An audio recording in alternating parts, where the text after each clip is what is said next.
বিশ্বকাপ খেলতে যুক্তরাষ্ট্রের পথে বাংলাদেশ। গতরাতে ঢাকা ছেড়েছে নাজমুল শান্তর দল। মার্কিন মুলুকে দ্বিপাক্ষিক সিরিজ খেলে অংশ নেবে টি-20-র বৈশ্বিক আসরে। বিমানবন্দরে দেশবাসী ও সমর্থকদের কাছে দোয়া চেয়েছেন ক্রিকেটাররা।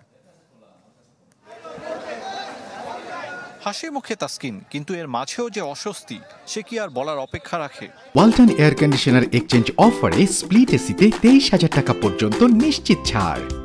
বিমানবন্দরের চিত্রটাই এমন। ভিড়ভাট্টা ঠেলে ভেতরে প্রবেশ করতে হয় ক্রিকেটারদের। কোনো মতে বিমানবন্দরে যেতে পারলেই হাঁপ ছেড়ে বাঁচা। স্বপ্ন নিয়ে মার্কিন মুল্লুকের পথে বাংলাদেশ। মাঝরাতে ঢাকা ছেড়েছে নাজমুল শান্তর দল। দুবাই হয়ে যুক্তরাষ্ট্রের টেক্সাস যাবে টিম টাইগার। 15 সদস্যের বিশ্বকাপ স্কোয়াড তো বটেই, সাথে 2 রিজার্ভ ক্রিকেটার হাসান মাহমুদ ও আফিফ হোসেন ধরেছেন বিমান।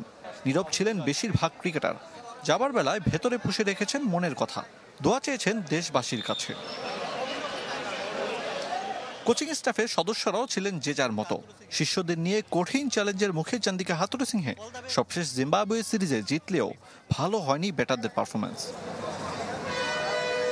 টেক্সাসে যুক্তরাষ্ট্রের বিপক্ষে 3 ম্যাচের টি-20 সিরিজ খেলবে বাংলাদেশ। এরপর শুরু বিশ্বকাপ প্রস্তুতি ম্যাচের ব্যস্ততা। আর জুন শ্রীলঙ্কার বিপক্ষে মিশন শুরু বৈশ্বিক আসরে। আরিফুল ইসলাম, চ্যানেল 24, ঢাকা।